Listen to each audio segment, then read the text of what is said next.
আবেগিক অথচ আনন্দৰ মুহূৰ্ত।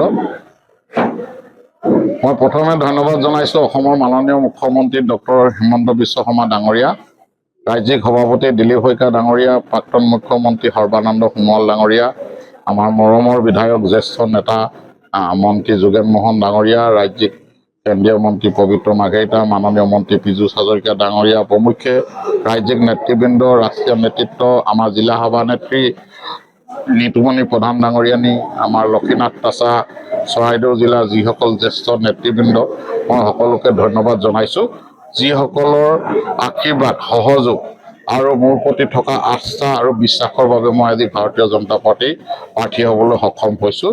ভাৰতীয় জনতা পাৰ্টীৰ মাহমৰা সমষ্টিৰ হাজাৰ হাজাৰ কাৰ্যকৰ্তাৰ যি মনৰ ভাৱ, এই ভাৱ আমাৰ নেতৃত্বই বুজি পাইছে, বুজি পাই মোৰ ওপৰত আস্থা আৰু বিশ্বাস ৰাখিছে। মই চেষ্টা কৰিম আৰু এই নিৰ্বাচনত যুঁজিম আৰু আমি জিকিম, বিৰোধীক পৰাস্ত কৰি ভাৰতীয় জনতা পাৰ্টীৰ যি বিজয় ধ্বজা, এই ধ্বজা আমি বহু দিনলৈ উৰুৱাই থাকিবলৈ সক্ষম হ'ম। এয়া দিনৰ পোহৰৰ দৰে স্পষ্ট। বিৰোধী এতিয়ালৈকে একত্ৰিত হ'ব পৰা নাই। হয়, আৰু বিৰোধী একত্ৰিত হৈছে নাই হোৱা এইটো তেওঁলোকৰ বিষয়। মোৰ গুৰিত থকা খবৰ মতে বিৰোধীয়ে দলৰ প্ৰাৰ্থী বিচাৰি হাহাকাৰ হৈছে আৰু মাহমৰাত বিৰোধীয়ে প্ৰাৰ্থী বিচাৰি হাহাকাৰ কৰিছে, এই কথা মোৰ তাতে খবৰ আহিছে, আমাৰ তাতে খবৰ আহিছে।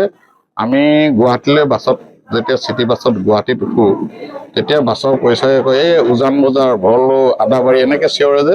এতিয়া বিৰোধীয়ে মাহমৰাত প্ৰাৰ্থী বিচাৰি তেনেকৈ চিঞৰি আছে। মই শুনিছোঁ শিৱসাগৰলৈ গৈছে, মই শুনিছোঁ সোণাৰীলৈ গৈছে, মই শুনিছোঁ যোৰহাটলৈ গৈছে। প্ৰাৰ্থী বিচাৰি আছে, যদি বিচাৰি পাই প্ৰাৰ্থী দিব, যিজন হয় তেওঁৰ প্ৰতি শুভেচ্ছা থাকিব। ইতিমধ্যে বিজেপিলৈ ভ্ৰমণ কৰিলে।